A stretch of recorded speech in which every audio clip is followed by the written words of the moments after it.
This might... On August 5th, 2023, episode 1071 of One Piece released and crashed every single anime streaming site at the same time. It was only for like 20 minutes, but in that time, One Piece was on top. Everybody was talking about it. You had people refreshing 10 sites at once, checking Twitter for updates, hopping in and out of Discord servers, all in an effort to watch this episode. But what was a pivotal moment for the main character of a nearly 25-year-long saga to many people was just another dumb, overhyped transformation. It didn't even come close to Dragon Ball Z or Super with the most hyped transformations in all of anime. This is supposed to be the end to one of the most important battles for the Straw Hats. A 4-year fight. We've been seeing Luffy fighting Kaido forever, and he's giggling and bouncing across the screen. So of course people are confused or underwhelmed because this is nothing like what we expected. So for those of you who are confused, or maybe you aren't and you just want to relive the hype, I'm gonna take this chance to show you what exactly makes this transformation not only a very impactful turning point in the story, but one of the coolest and most satisfying moments in all of One Piece. So Kaido, he's not a very nice person. His whole philosophy is that the strong deserve to rule over the weak, and that a person's worth is determined by how well they can fight. With that being said, there's not a lot of people that can give Kaido a good fight, so he hates the current state of the world, because from his point of view, the people in charge can't even step to him, so why should he have to live by their rules? Anyone with Kaido's insane strength would have somewhat of a big ego, and as the general of the Beast Pirates and one of the 4 emperors, Kaido feels like this unstoppable monster. He's very hedonistic, the whole, oh, who's gonna stop me kind of mentality. That's what runs this guy's entire life. So he spends his time drinking and fighting all of his problems away, even going as far as to try to start a war, building an entire army that's terrorizing the land of Wano, all for the sake of his own twisted sense of freedom. Kaido wants the world to change for him. He doesn't want to make the world a better place for everyone else. He wants to live a short, violent, and exciting life. Kaido straight up doesn't die. This guy actively tries to end his own life every other week, and he just can't. No one even dares to fight him one-on-one. It's like they say, if it's one-on-one, always bet on Kaido. But he desperately wants to go out in an epic and honorable way, like those legendary pirates before him, Roger, Whitebeard, even Odin. These men were the polar opposite of Kaido. They're all these crazy powerful fighters, but those men fought for something outside of themselves, their crew, their loved ones, their family. And Kaido, he doesn't even care about his own son. He locked Yamato in a cage ever since he was young, so the only father figure he knew was Odin, Kaido's greatest enemy. Odin had such a strong will and cared for his people so much that he humiliated himself by dancing naked in the middle of town every week for 5 years. He did this because the new shogun of Wano, a corrupt leader named Orochi, took his spot while he was at sea. So Orochi and Kaido ruled the land of Wano with an iron fist, and Odin hated them for it. But they had an entire army, so Odin danced. And when the 5 years were up, Kaido and Orochi went back on their word. Odin got his army together, fought Kaido, and they left him with a huge scar on his stomach. In the end, even though it was an unfair victory, Kaido won, and Odin and his men were sentenced to be executed. Odin was put in a boiling pot of oil and asked that if he survived the torture for 1 hour, that he and his men could walk free. So Odin carried all 8 of his men on his back while being burned alive, and the longest hour of their lives ended with everyone surviving. But like the absolute snake that Orochi is, he changed the execution sentence at the last second, and Kaido shot him in the head. Odin died with a smile on his face, knowing that his story would live on within the people of Wano for years to come.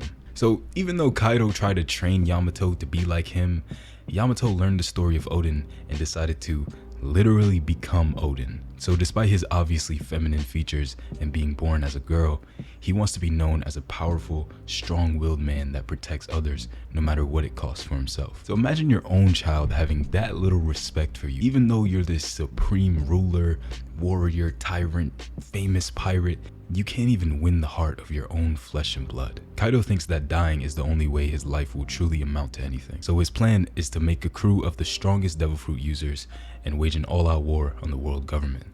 Needless to say, he's bugging. In order to do something like this, you need a huge army. So Kaido oversees the use of this smile technology, which was developed in order to give people artificial devil fruit powers. Since they're fake devil fruits, the side effects are drastic, sometimes turning people into these chimera creatures or making entire animals grow out of their body, or the worst case scenario, you get no powers at all and you're cursed to have a smile on your face for the rest of your life. Kaido and Orochi purposefully fed the scraps of these fake devil fruits to the people of Wano, creating a clear division between those in Onigashima, which is the mountain where Kaido and the Beast Pirates live, the flower capital, where Orochi and all of his loyal servants stay, and the people of Kuri, who are forced to live in the food desert that the Shogun created. Luffy has one goal: to become king of the pirates, because the king of the pirates can do whatever he wants. And what does Luffy want? To travel the seas, have a bunch of parties, and of course, to eat.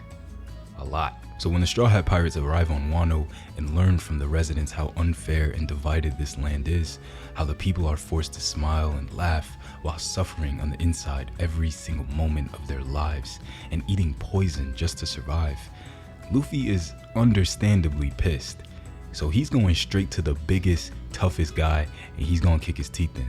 Everyone deserves to eat as much as they want, and no one, especially in a land as rich as Wano, should ever have to go hungry. Luffy is the kind of person that gets upset on other people's behalf, but he's definitely not a hero. He's not there to convince Kaido and Orochi to change their ways or reconsider their actions. He's here to...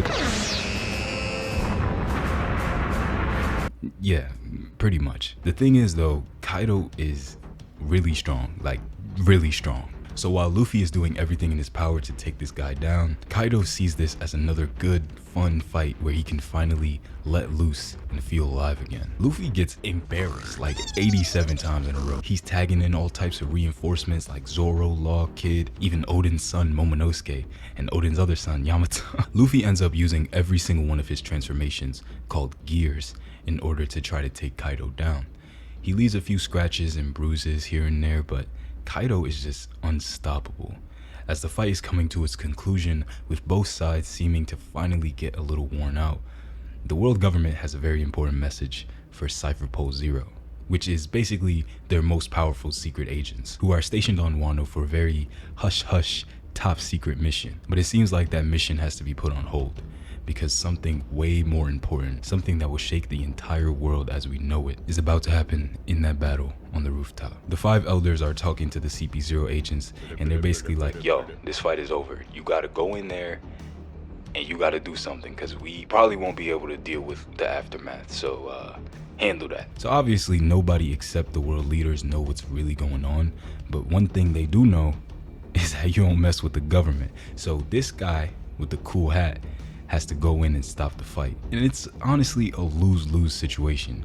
He was given direct orders from the Gorosei to somehow put an end to one of Kaido's fights. And not just any fight, Kaido is loving every single minute of this fight. It's not looking too good for our boy. So he goes in, he throws Kaido a quick lob, he makes Luffy get hit with a devastating final attack, and after all that fighting, this is how it ends. The winner of the battle on the rooftop is Kaido of the 100 Beasts. So Cool Hat Guy is about to get brutalized, but while that's going on, we get some exposition from the world government telling us why the fight had to be stopped in the first place. So 12 years ago, a special devil fruit that was being transported on a government vessel was stolen by a certain group of pirates. Originally, everyone thought it was the gum gum fruit, which gives the user's body the properties of rubber. As it turns out, that fruit is definitely not the gum gum fruit. As far as we know, the gum gum fruit probably doesn't even exist. This thing is apparently the mythical human fruit, model Nika, which allows the user to take the form of sun god Nika a warrior whose power is only limited by their imagination. So you can see why the world government doesn't want anyone, let alone somebody like this kid, to be running around with this ridiculous power. Nika was an ancient warrior of liberation who freed countless slaves from captivity over 800 years ago, and the world government made it so that anyone who shares knowledge of these things that went down will be handled accordingly. So nobody really knows that much about Nika, only that he had a wild imagination, a body like rubber, and always wore a smile on his face. The government has kept this kind of information so under wraps that the people call this time period the Void Century, a literal 100-year gap in the world's history. You can't even read, talk about, learn, or even think about the events that happened in that time. The government has been extremely corrupt ever since then, but there have always been people on the opposite side with the will to fight and free others from their suffering. And this will isn't a coincidence. Anyone born with the middle initial D is mysteriously hated and feared by the world government. Yet they all share this insatiable thirst for freedom. From the moment that Monkey D. Luffy was born, he was destined to be free. But no one knew just how far he would go to do so. From declaring war on the government many times to fighting one of the strongest pirates alive, non-stop, all for the sake of liberating himself and others around him. Whether those people are a part of his crew or someone he just met that same day, he always goes the extra mile for them, because everyone deserves to live as free as him. So for the starving citizens in Wano who are so mentally trapped by their tyrannical leader that they can't even cry, Luffy fights. His heart pounds once again, and this time, the drums of liberation echo throughout the seas. So Luffy gets back up, he's feeling better than ever, and Kaido is completely unaware. He's down there talking about how he smoked Luffy and now he's the ruler of Wano, and if anybody want to get back, those hands still work, yada yada yada, etc, etc. So then Luffy reaches down and yanks him back up to the roof and starts hitting him with the Warner Bros. Tom and Jerry Popeye the Sailor special. Look at this, bro. So now Luffy has this ridiculous power and everyone who can see the fight is acknowledging it. This is the big final clash, and for some reason it's actually kind of funny. This is it. Luffy finally has the power to do whatever he wants, to beat one of the 4 emperors, to become king of the pirates, to free the people of Wano from this life of tyranny. In order to realize his dream of becoming king of the pirates, Luffy lives every day as if it's already happened. He lives so carefree, but at the same time, he puts 200% effort into everything that he does. He doesn't let anyone get in his way. He'll fall down 10 times and get up the 11th with a smile on his face. But how? With everyone who opposes him constantly just saying how he's a dumb, naive kid that's in way over his head, how does he have the courage to keep pushing forward towards this seemingly impossible dream? It's because he's not alone.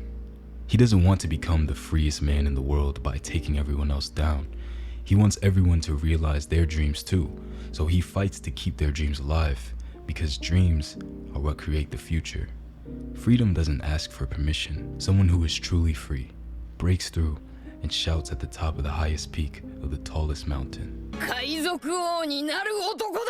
One Piece is a story that constantly breaks expectations because it shows the ups and downs, the chaos, the struggle, and the joy of chasing your own dream. Everyone has one, and a lot of us are scared to chase it because it's like, what if I fail?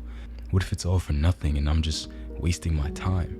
How can I move forward knowing that the one thing I wanted the most meant absolutely nothing? These type of questions come up a lot when you're on your way, which is why when we see Luffy finally using Gear 5, we feel inspired. Yeah, it looks dumb if you didn't follow the story from the beginning, and that's exactly how the world treats us when we try to follow our dreams. Oh, you're wasting your time, you're not gonna make any money doing that. And then you start to think that maybe they're right. Maybe I can't do it. Maybe I should just give up. And then you see this.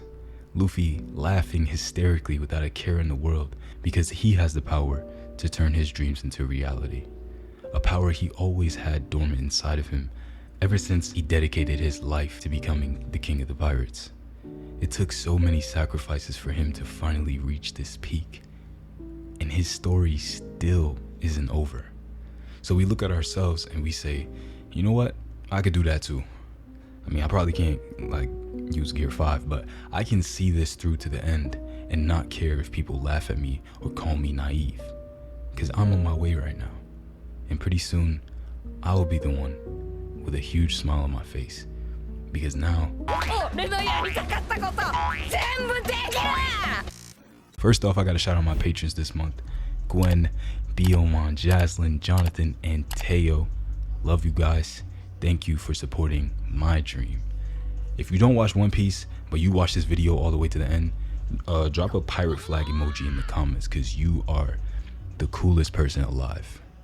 Y'all know how I am. I could talk for hours, but I will spare y'all the details. I'm gonna just say thank you all for being the best community on this entire website objectively. The Discord server is coming soon. I'm working on it. I literally don't know how to make a Discord server because I've never even done it before. So yeah, I might need some help. Subscribe if you want to hear me talk about your next favorite anime. And with that, I'm out of here.